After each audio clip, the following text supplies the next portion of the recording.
Teacher, look, the janitor is giving food to that hungry kid again. A student called out mockingly across the schoolyard. The old man said nothing, just smiled and walked away after leaving the sandwich behind. 1 week later, the entire school froze as a formation of Marines entered through the gates, each one stopping to salute him with military precision. Who was this quiet boy? And why did a simple janitor receive such profound gratitude from the armed forces? Welcome to QH. Let's uncover what really happened. Thomas Riley, 68, had once been a transport specialist with the United States Marine Corps, serving during the final years of the Vietnam War. His weathered hands now push brooms instead of steering wheels. His uniform exchanged for the gray coveralls of Peenwood Elementary in rural Arkansas. After discharge, he rarely spoke about his past. He lived simply in a small apartment 6 blocks from the school, walking to work each day regardless of weather, carrying a modest lunchbox and greeting every student with the same gentle smile. The teachers appreciated Thomas. He arrived early to make sure walkways were cleared of snow in winter and swept of leaves in fall. His presence was so reliable that if Thomas wasn't in the hallway at 6:45 a.m. precisely, the principal would check to make sure he was all right.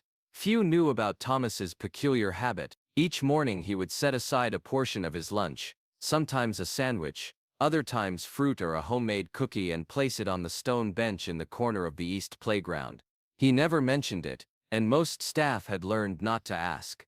That Tuesday morning had begun like any other. Thomas arrived at 6:30, unlocked the maintenance room, and began his routine. By 7:15 he had positioned himself near the stone bench, lunch bag in hand. A group of 5th graders had gathered near the basketball court, louder than usual as they waited for the first bell. One of them spotted Thomas and nudged his friends. "Teacher, look, the janitor is giving food to that hungry kid again." The boy called out loud enough for everyone nearby to hear. Several students laughed. Dawson, the 4th grade teacher on morning duty, looked up from her clipboard with a frown. She took a step toward the group, uncertain how to handle the situation. Thomas only smiled, the same gentle expression he wore when mopping up spilled milk or fixing a jammed locker. He nodded politely to Ms. Dawson, then bent down to place a carefully wrapped sandwich and a bottle of water on the bench. Then he turned and walked away without a word, pushing his cleaning cart toward the gymnasium. The recipient of Thomas's daily offering was Mason, a 9-year-old 4th grader with solemn eyes and clothes that had seen better days. His parents had recently divorced, resulting in frequent moves and school transfer. While other children's lunchboxes bulged with carefully prepared meals, Mason typically had only a few stale crackers tucked into his pocket. Mason never asked for anything. He never complained. He simply sat at the edge of the classroom, completed his work diligently, and avoided drawing attention to himself. When the lunch bell rang, he would often claim he wasn't hungry or had forgotten his meal at home. For 3 months since Mason's arrival at Peenwood, Thomas had quietly ensured the boy never went an entire day without eating. No words were exchanged between them, just food left on a bench, and the slight nod Mason would give when he thought no one was watching. Ms. Dawson had noticed, of course, so had Principal Myers, but they respected Thomas enough not to interfere with what seemed like a private arrangement between a kind old man and a child who needed more than just academic support. What none of them realized was that Thomas's simple act of sharing his lunch would soon bring the entire school to a standstill. If you believe a warm glance and a small meal can save a child, stay with us. No one paid much attention to the fact that Mason always arrived at school early. While most students rushed in just before the bell, Mason could be found sitting on the steps as early as 7 a.m., regardless of weather, waiting quietly with a dog-eared book in his lap. Thomas was always the first to greet him. "Sleep well, kiddo," he would ask while sweeping the entry. Mason never answered verbally, just a slight nod or shake of his head. Yet something in the boy's eyes suggested this brief moment of acknowledgement meant more than the casual question implied. The morning after the incident on the playground, Mason broke their established pattern. Instead of taking the food and retreating to his usual corner, he approached the maintenance room during his lunch period. Sliding a folded piece of paper under the door, he hurried away before anyone noticed. Thomas found the note when he returned from fixing a leaky water fountain. Written in careful, childish handwriting were words that made the old man's hands tremble. "Thank you for the sandwiches. My dad was a Marine too. I don't know if he's alive anymore. but you remind me of him. Thomas sat heavily on his metal stool, eyes suddenly moist. Since Vietnam, he'd trained himself not to show emotion, but this simple message from a child who had never spoken directly to him pierced through decades of practiced stoicism. The next morning, Thomas prepared with special care. Instead of his usual leftover sandwich, he packed fresh turkey on homemade bread, an apple polished to a shine, and 2 chocolate chip cookies still warm from his early morning baking. The food was wrapped in proper wax paper rather than reused plastic bags. Mason found the improved lunch in the usual spot. Something about the care taken in its preparation made the boy's eyes fill with tears. He ate every crumb. For the rest of the week, their ritual continued with a subtle shift. Now Mason would give a small wave when he spotted Thomas across the schoolyard. Thomas would touch his brow in a gesture somewhere between a salute and a tip of an imaginary hat. Still no words, but a connection deepening beyond their silent exchanges. What no one at Pinewood Elementary understood was how those simple meals were filling more than just a physical need. For Mason, they represented the only stability in a life recently turned upside down. Then came Monday morning. The day began normal. Students arrived, classes assembled, and the usual buzz of learning filled the halls. Thomas was working on a stubborn stain in the cafeteria when the office intercom crackled. "Mr. Riley, please report to the front entrance."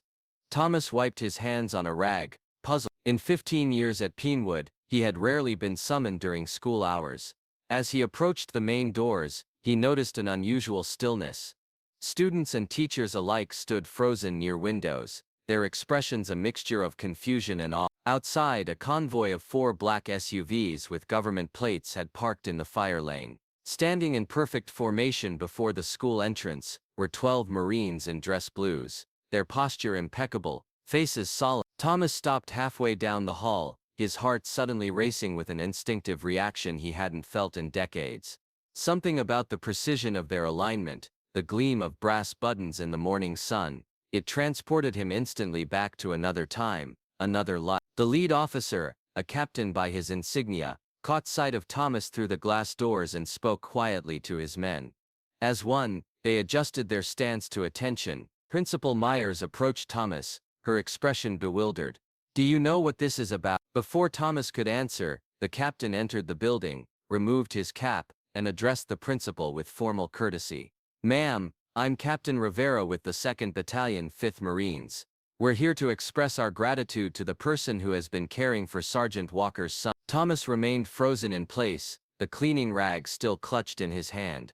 "Sergeant Daniel Walker was killed in action during our deployment to Fallujah," the captain continued.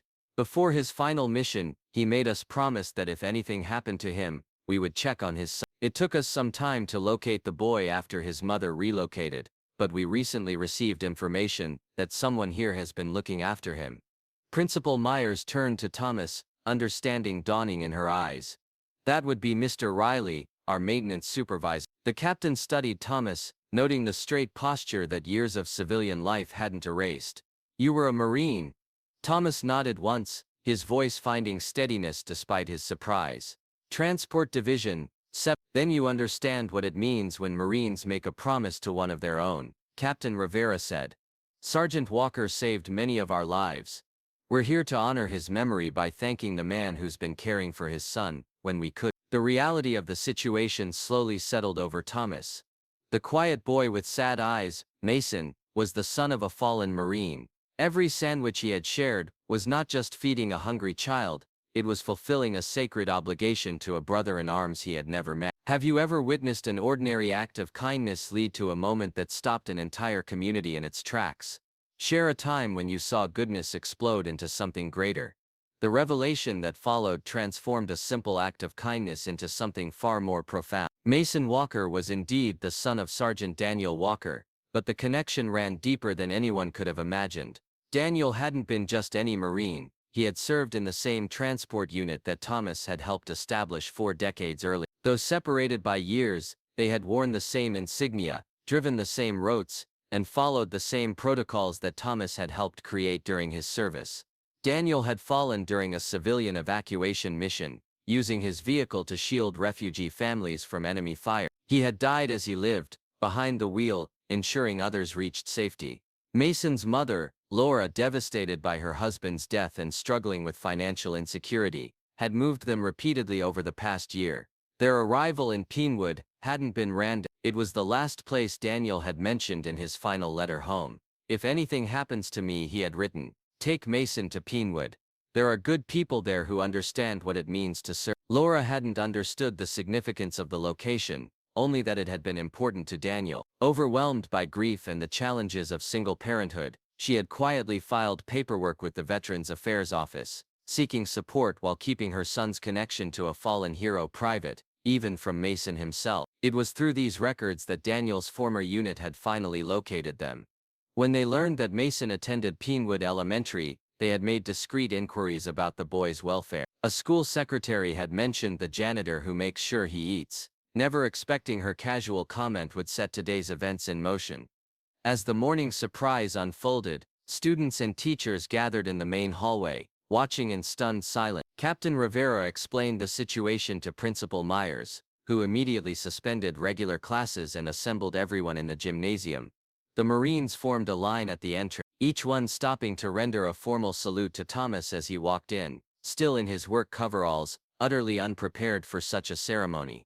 Mason sat in the front row, his eyes wide with confusion and wonder. Captain Rivera addressed the assembly, his voice carrying easily through the hushed space. 40 years ago, Corporal Thomas Riley saved 16 Marines during the final evacuation of Saigon. His quick thinking and remarkable driving skills navigated terrain others deemed impassable. Without official orders, he drove back into danger zone 3 times to retrieve stranded personnel. Thomas stared at the floor, uncomfortable with the tension he had spent decades avoiding. What many of you don't know, the captain continued, is that Corporal Riley established the training protocols still used by Marine transport divisions today. Those same protocols guided Sergeant Walker's actions during his final mission. Captain Rivera turned to Mason. Your father followed in the footsteps of the very man who has been quietly helping you these past months.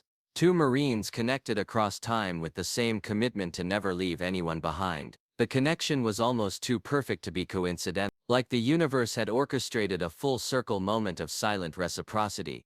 The son of a fallen Marine being looked after by the very man who had trained his father's unit. Neither aware of their connection, Laura Walker, Mason's mother, had been invited to the ceremony without being told its purpose.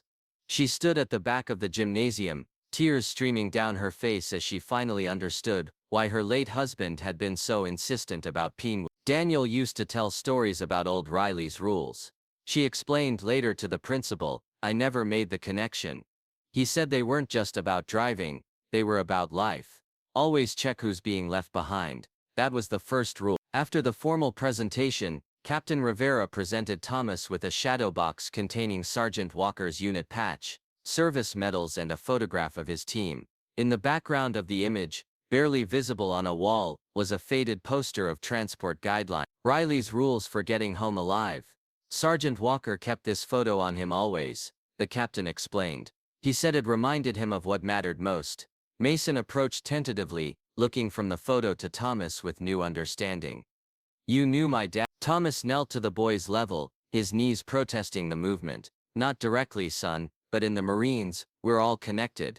Your father followed the same path I did, just in a different time. Mom said he was brave, Mason offered quietly. The bravest, Thomas confirmed. Drivers always are. We go where others won't, to make sure no one gets left behind. When Mason's mother finally made her way through the crowd to her son's side, her face reflected a complex mix of emotions. Grief freshly stirred, gratitude beyond words, and a hint of embarrassment. I should have told you who was helping him, she said to Thomas. I just didn't know, I've been so overwhelmed. Thomas shook his head. No explanations needed, ma'am. A Marine's family is everyone's responsibility. The ceremony concluded with an announcement that stunned both Thomas and the Walker family. The Marine Corps had established a scholarship fund in Sergeant Walker's name, ensuring Mason's education would be fully covered through college. Additionally, a veteran support group had arranged housing assistance for Laura and Mason, a small but well-maintained home just 2 blocks from Pinewood Elementary. We take care of our own, Captain Rivera stated simply, even if it takes us a while to find them. As the formal proceedings ended and students began returning to classrooms, media representatives who had caught wind of the story arrived at the school. Thomas immediately retreated to his maintenance room, uncomfortable with the attention. Principal Myers found him there, methodically organizing his tools as though nothing extraordinary had happened. "They want to interview you," she said gently. Thomas shook his head. "Not my style, never was. You've been working here 15 years, and I never knew you were a decorated Marine." Thomas continued arranging wrenches by size. "Never saw the need to mention it. The war's long over, but what you did, both then and now, deserves recognition." He finally looked up, his expression thoughtful. "Recognition isn't why we do things, Miss Winters. Not the important things anyway." The principal studied this man she thought she had known, this quiet janitor who had secretly been a hero twice over. "Why did you help Mason then? You couldn't have known who his father was." Thomas's weathered face softened. "Spotted him that first day sitting alone. No lunch, too proud to say he was hungry. Some things you just recognize when you've seen enough of the world." He paused, then added quietly, "No child should feel forgotten." The story spread throughout the community and beyond. Local veterans visited the school to shake Thomas's hand. Former Marines from his old unit called from across the country, sharing stories of Holler's rules, still being taught to new recruits. Through it all, Thomas maintained his routine, arriving early, working diligently, and still leaving food for Mason on the stone bench, though now they would often sit together to share it. One reporter managed to corner Thomas as he was leaving school. "How does it feel to be called a hero?" she asked, microphone extended. Thomas considered the question carefully. "I'm not the hero in this story," he answered finally. "Daniel Walker is. I just did what any of us would do. Notice a hungry child." With that, he continued his walk home, leaving the reporter with a response far more profound than she had expected. Type respect if you've ever encountered someone who sought no praise, yet received the gratitude of an entire team years later. From that day forward, no one at Pinewood Elementary referred to Thomas as the janitor anymore. Students and staff alike called him Mr. Riley, the school's silent guardian. The stone bench where Thomas had left countless meals transformed into an unofficial monument. The Parent-Teacher Association installed a small bronze plaque nearby that read, "Here, a man who said nothing, made an entire battalion of Marines stand at attention." The plaque became a teaching point for teachers discussing citizenship and character. "Sometimes the biggest heroes are the quietest among us," Miss Dawson would tell her students. "They don't wear capes or seek applause. They just see needs and fill them." Mason blossomed in the weeks that followed. The withdrawn, solemn child gradually gave way to a boy who smiled more readily and participated in class discussions.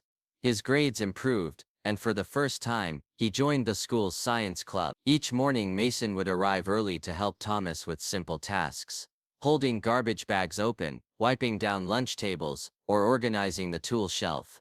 No one assigned this duty. It was an arrangement they had developed on their own. Thomas still prepared extra food, but now they shared their meals together on the bench, sometimes in companionable silence, other times with Mason recounting what he was learning in class, or asking questions about mechanical problems that interested him. "How does a transmission work?" Mason asked one morning over shared ham sandwiches.